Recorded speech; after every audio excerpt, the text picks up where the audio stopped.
नमस्कार, जय महाराष्ट्र.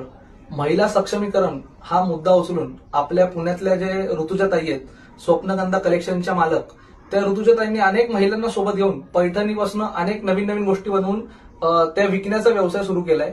आणि त्यांनी मलाही खूप चांगल्या चांगल्या गोष्टी पाठवल्यात.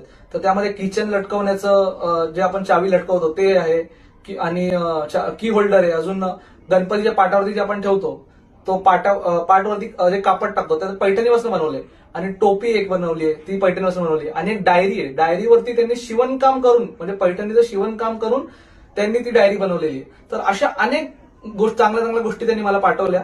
आणि त्यांचं जो व्यवसाय आहे त्यांना आपण पाठबळ दिलं पाहिजे, कारण की त्या महिलांना तो पाठिंबा भेटेल. तर मी ऋतुजाताईंचा नंबर खाली टाकतोय. आणि जर तुम्हाला कुठल्याही अशा वस्तू हव्या असतील तर तुम्ही ऋतुजाताईंना नक्की कॉल करा.